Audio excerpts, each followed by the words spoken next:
was one very significant defection here in the United States Senate. That was Republican Mitch McConnell, the former GOP leader, someone who just put out a scathing statement about RFK Jr.'s views about the issue of vaccine. I'm going to read you part of it, Pamela. He said that he noted that he's a childhood survivor of polio, and he talked about how vaccines have saved millions of lives around the world. He said that he will not condone the relitigation of proven cures, and neither will millions of Americans. He goes on to say that referring to Robert F. Kennedy Jr., a record of trafficking in dangerous conspiracy theories and eroding trust in public health institutions does not entitle Mr. Kennedy to lead these important efforts, referring to efforts to try to treat illnesses and disease. He goes on to talk about the efforts to try to deliver on vaccines. He says Mr. Kennedy failed to prove he is the best possible person to lead America's largest health agency. So it would be safe to say that the past 2 days have not exactly been all that good for Senate Democrats, because any hopes they had at delaying or stopping the confirmation process of any of President Trump's cabinet picks is completely falling flat on its face, even with the more quote-unquote controversial people that Trump has confirmed to his cabinet. And by the way, by controversial, I simply mean anti-establishment. That's all we're discussing here. But nonetheless, right, because today you have RFK Jr. confirmed to the HHS by the Senate, despite all of this fear-mongering about RFK being an anti-vax, anti-science nut job. Boom, now he's going to the HHS. Of course, yesterday you also had Tulsi Gabbard, the woman that they were slandering as a Russian asset, now confirmed to the Director of National Intelligence. Yeah, it's certainly not a very good week for Chuck Schumer. But it's also important to point out in this discussion, it's much bigger than just saying that Senate Democrats are failing, because, you know, we make those videos every day laughing at the Democrat politicians, but especially with these two cabinet picks that we're going to focus on today, right? Tulsi Gabbard and RFK Jr., it's much bigger than just saying the Democrats are failing. No, the establishment, the uniparty is failing, and that is especially true when you consider rhinos like Mitch McConnell, who have just been bitterly trying to oppose Trump at every turn, and they keep falling flat on their face. And by the way, I also think it is an impressive testament to the political maneuvering of the Trump administration that they've been able to get people like Tulsi Gabbard and like RFK Jr. confirmed almost so seamlessly. They've not even needed to do recess appointments here, because keep in mind, okay, we do have a Republican Senate, but when you really consider our rhino-proof majority, it is very slim. Of course, you have people like Susan Collins, who's up in Maine, so okay, you could say, fine, you know, she's from a blue state, she's trying to hold on to power, but you also have inexcusable rhinos, right? Like Lisa Murkowski from Alaska, who really has no excuse, but she is just a quack, and somehow she keeps winning re-election because of Alaska's ranked choice voting system. And of course, you have none other than Mitch McConnell. And somehow, again, testament to the Trump administration, they've been able to maneuver where you have Susan Wiles and J.D. Vance, especially. J.D. Vance has apparently been the person meeting with the Senate GOP, managing to get all of these rebellious rhinos to fall in line. And we're going to talk about all of that here today, because I think it's important to keep in mind, especially when it comes to RFK Jr. This has been the establishment's and the uniparty's biggest nightmare, is him coming to power for some time now. And that story dates back long before Trump and RFK started working together. Let's take a quick trip down memory lane to understand that. This just into CNN. Anti-vaccine quack Robert F. Kennedy Jr. has filed paperwork with the Federal Election Commission to run for president as a Democrat. In launching his presidential bid, Kennedy is the latest in a long line of family members to enter politics. So far, only Marianne Williamson, who last month launched her second long-shot campaign, has entered the Democratic primary against Biden. Kennedy is such a healthcare menace. In 2019, even his cousins wrote an op-ed criticizing his anti-science views on life-saving vaccines. Yeah, so as you can see, this anti-RFK thing, you could call it almost RFK derangement syndrome, does go back quite a long time. And in a second, we're going to show you and explain why exactly establishment politicians like Mitch McConnell, but in both parties, were so hesitant and in many cases so opposed to RFK Jr.'s confirmation, and why GOP, Democrat, establishment politicians in both parties have suffered massive defeats in the past 2 days. But first, folks, do us a big favor. If you're enjoying the content, make sure you hit that like button down below and subscribe if you are new. You subscribing is the best way to support our work. We can keep doing these videos, and let's begin the push to 1 million subscribers. And with that said, I think it's appropriate again to remember why you have characters in both parties, why you have Chuck Schumer and Mitch McConnell and Bernie Sanders all agreeing on the same thing. And it's because, again, RFK Jr. is sincerely anti-establishment, much like Tulsi Gabbard, and much like some of the, again, more quote-unquote controversial Trump cabinet nominations. Make America healthier than other countries in the world right now. Will you guarantee do what every other major country does? It's a simple question. And by the way, Bernie, the problem of corruption is not just in the federal agencies, it's in Congress too. Almost all the members of this panel are accepting, including yourself, are accepting millions of dollars from the pharmaceutical industry. Oh, no, and protecting their interests. Oh, I thought that would come. No. I ran for president like you. I got millions and millions of contributions. They did not come from the executives, not one nickel of PAC money from the pharmaceutical industry. They came from workers. In 2020, you were the single largest because I had pharmaceutical contributions from workers all over this country. Workers, you were the not a nickel from corporate Bernie, tax. you were the single largest acceptor of pharmaceutical dollars. Yeah, that really does sum it up right there. And of course, you have Bernie Sanders, a guy who his whole life has claimed to be so principled and anti-establishment, and yet you have him voting against Tulsi Gabbard, voting against RFK Jr., aligning with Mitch McConnell of all people in that opposition, and we'll discuss that in a second, and as well as explain to you where we are today with the rhinos and the Democrats, again, agreeing on the exact same thing. But first, on the front of RFK Jr. fighting back against Big Pharma and the medical industrial establishment, I'm told we have a quick word from today's sponsors over at Black Forest Supplements, so play it. The Trump administration has already brought radical change to America, and that includes RFK Jr.'s push to make America healthy again. RFK has already announced he's going to be fighting against corruption in the FDA, specifically when it comes to pharmaceutical companies trying to suppress legal and safe medical treatments simply because they cannot be patented by Big Pharma. And that change is already starting to come because just 2 days after the tweet you saw on your screen, Black Forest, alongside the Natural Product Association, got amazing news after a court ruled that the FDA was unfairly enforcing such rules against NMN products. You may be curious what those are, so take a listen. What is NMN? Good question. So let me take a quick step back. Sure. So about 20 years ago, Lenny Guarente and a team of us at MIT discovered a set of genes that controls aging in yeast cells, just brewer's yeast, what you find in beer and bread. And those genes are called sirtuins, and there are 7 of them in our bodies, 5 in yeast. And what they do is they protect all organisms on the planet, plants, bacteria, humans, from deterioration and disease. They're like the Pentagon. They sense when we're hungry, sense when we're exercising, and they send out the troops to defend us. So when you put more of these genes into a yeast cell or a mouse, they'll live longer, between 5 to 20% longer.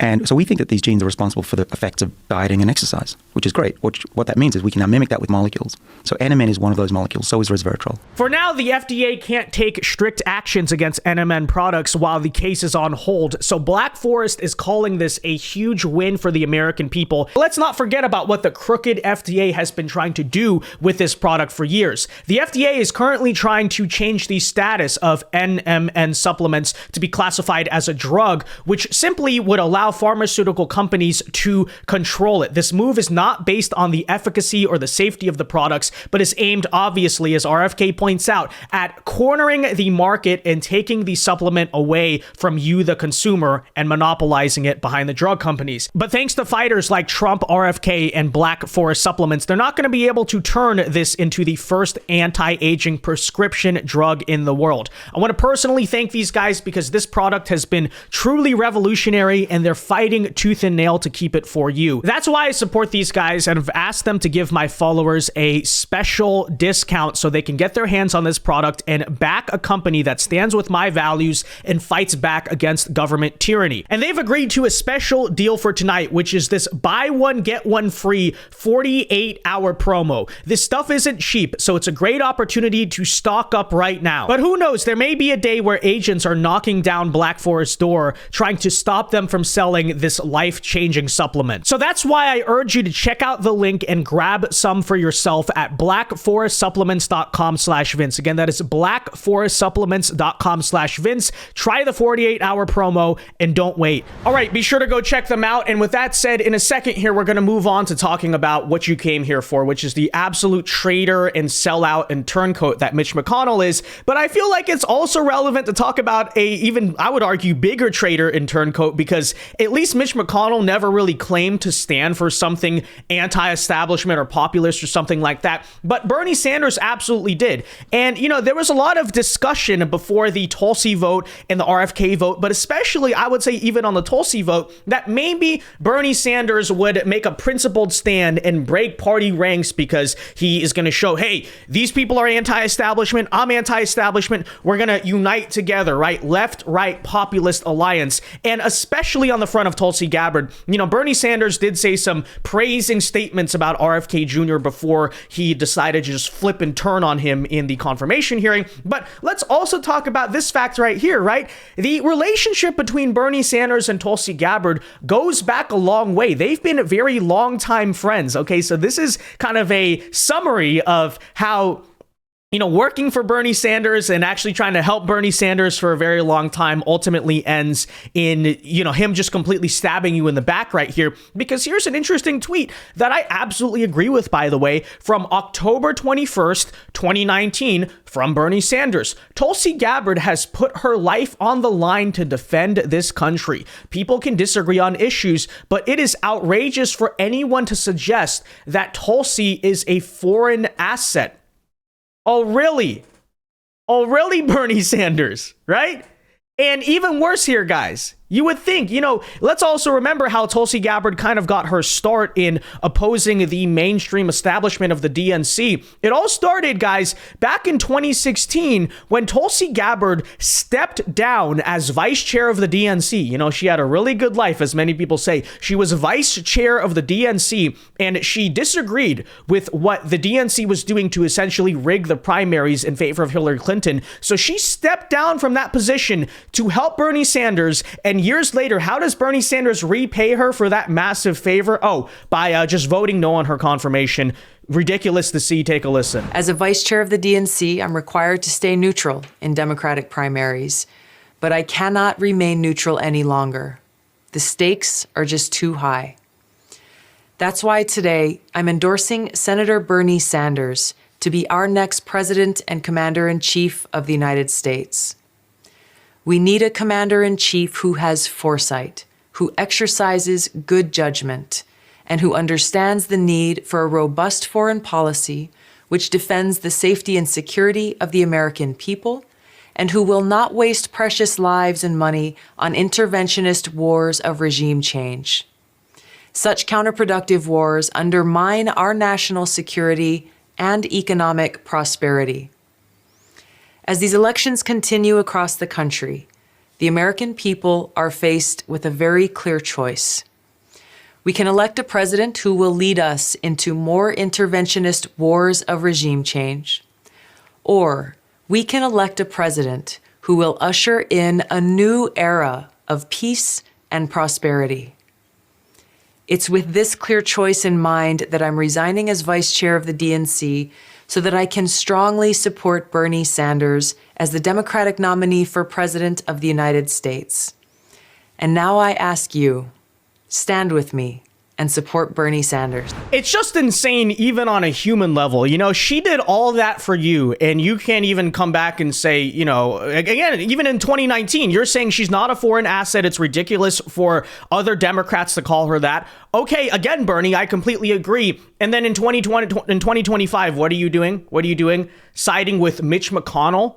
in, parading around the same exact talking points that Tulsi Gabbard is somehow unqualified to oversee national intelligence or something like that. It is absolutely ridiculous. And it's worth noting here, guys, Bernie Sanders is the biggest sellout and fraud arguably in American politics. And the reason I say that is not because Bernie is the single most corrupt person in the politics, but it's because you have a guy here that angles himself to be so anti-corruption. He's anti-establishment. And even after, guys, the 2024 election, Bernie Sanders put out that whole letter to the Democrat Party that was basically signaling he's going to go back to being this working class populist, and he's going to go back to the vintage Bernie Sanders that everyone remembers from 2016. And that lasted, much like the rest of the Democrat Party pivot, for about 2 seconds before Bernie is now going out and parading around establishment talking points against RFK Jr. and especially against his old friend Tulsi Gabbard, which is disgusting. But nonetheless, again, that's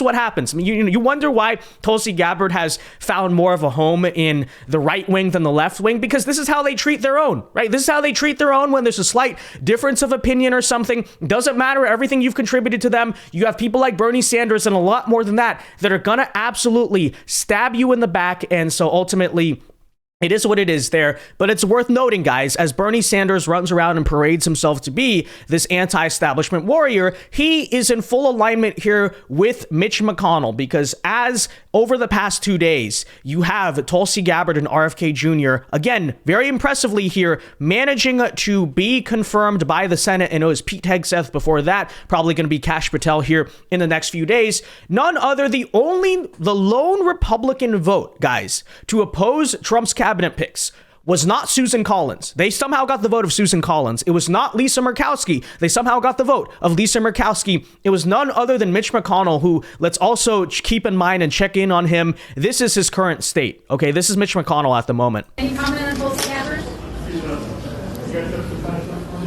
Yeah, so you have a man here who is literally rolling around in a wheelchair. And let's not forget, it was not so long ago that he froze on the world stage in front of the Senate. Partisan cooperation and a string of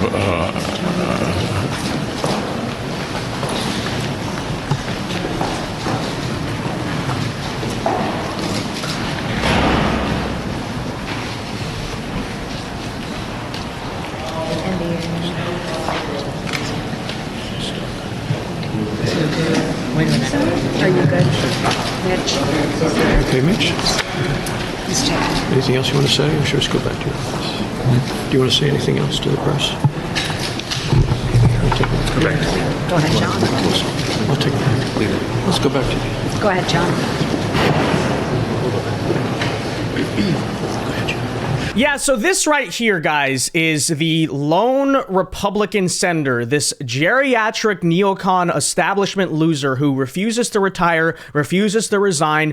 I would assume he's not going to try to run for re-election in 2026, but who knows? Okay, who knows? Because again, I literally think this guy is like Republican Joe Biden, not just because of the fact that he is obviously mentally declining and geriatric, but also because of the fact that on his way out, because he's salty, he's bitter that he got ousted out of power by President Trump, obviously, he is trying to do everything he can to sabotage and burn down his own party on the way out. See, it's very interesting how, different parties, they come from different walks of life, but ultimately Joe Biden and Mitch McConnell are very, very similar people here. And I think it's worth noting that, as he goes out and does this, as Mitch McConnell goes out and basically says stuff along the lines of RFK Jr. is unqualified, Tulsi Gabbard is a Russian asset, she is a danger to our national security. Guys, he is literally parroting the same exact talking points as Chuck Schumer, but nonetheless, you tell me you don't think a uniparty exists, you don't think there's a common establishment consensus,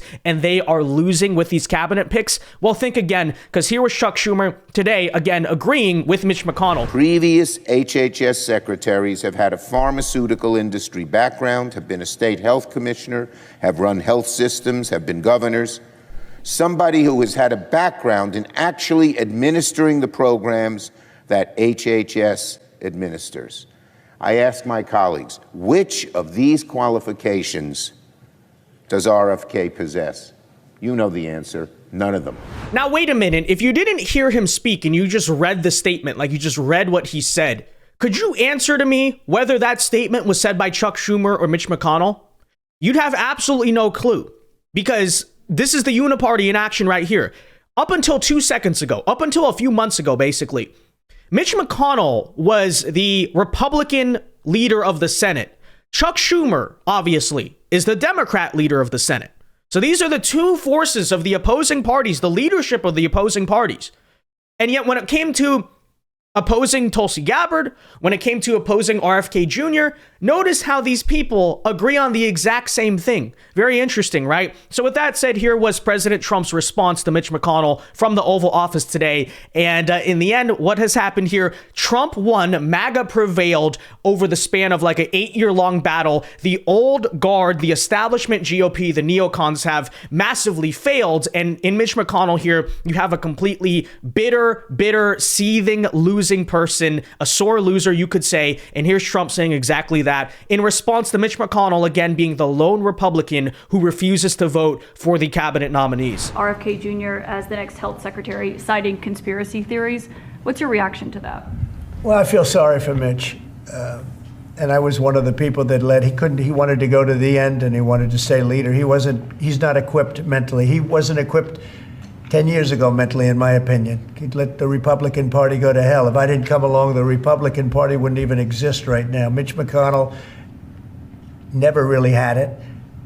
He had an ability to raise money because of his position as leader, which anybody could do. You could do it even, and that's saying a lot.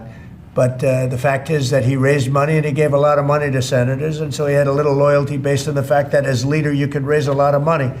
Senators would call me and they say, he wants to give me 25 million. Can I take it? I'd say, take the money, take the money.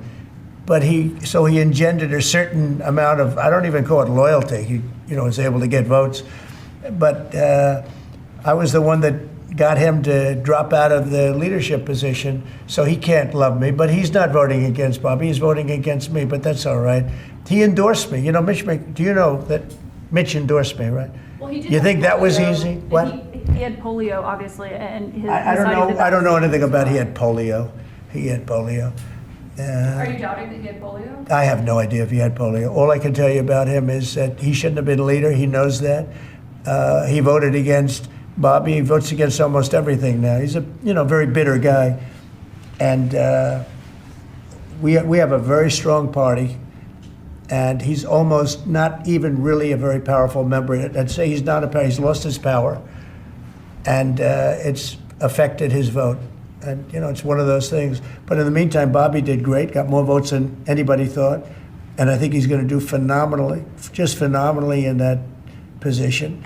And everybody else likewise did well. Not only well, they got more votes than anybody thought. Yeah, so I mean, that's basically the core of what is going on right now. Mitch McConnell is very bitter and seething and very angry that Trump ultimately forced him out of Senate leadership. But it's obviously the case, much like Joe Biden trying to hang on in 2024, that Mitch McConnell was completely unqualified later in life to be the Senate leader for a number of reasons. Not just because he's corrupt, not just because he sucks on the politics. Okay, we can remove that even for a second because of the fact that the guy, first of all, is literally geriatric. Okay, the guy has obvious mental decline. That's not the only example of him freezing. You have this video right here as well. Senator running for re-election in 2026. I'm sorry, you all. We're going to need a minute. Right, exactly. So that's that's the guy you want running the Senate leadership, but it's not even just that. One could, from a very practical perspective, put all the corruption, put all the neoconservative ideology, and put the pure geriatric status aside if it weren't for the fact that Mitch McConnell also has a bad track record in winning elections. That's usually the top excuse for establishment politicians. It's like, yeah, I might be a neocon, I might suck on these issues, but I can win elections. But when you look at 2022 and the massive underperformance of Republican Senate candidates that many people back then tried to blame on Trump, but I took a look at the funding and the way that Mitch McConnell was withholding funding and resources for a lot of the more MAGA-centric Republican Senate candidates, And it was pretty clear, literally, Mitch McConnell was trying to sabotage the Senate GOP. Okay, he just sucks at this. And even in 2024, we obviously have a pretty good Senate majority, but you look at how close the races were in states like Michigan, that was close. Wisconsin, super close. And even Arizona, Kari Lake did a lot better than expected. You really have to ask the question, if Mitch McConnell wasn't playing so much political games and just gave actually good resources to our Republican senators right now, you might have 56 Senate seats. Okay, so there's no reason for this guy to remain in Senate leadership. He doesn't win elections. His politics are not good. He's a bad look for the party. He's literally geriatric. Nothing left. But nonetheless, Mitch McConnell, much like Biden, much like all these establishment losers trying to cling to power, are incredibly bitter, and they're mad that MAGA is winning. The people are winning. It is what it is. So with that said, best of luck to RFK Jr. He's going to make America healthy again. Best of luck to Tulsi Gabbard. She is going to ensure that our national intelligence is not weaponized for, warmongering purposes, etc., etc. Guys, with that said, let me know your thoughts on all of this in the comment section down below. Be sure to leave a like on this video, subscribe if you are new. Check out our friends at Black Forest Supplements, and until next time, God bless and peace.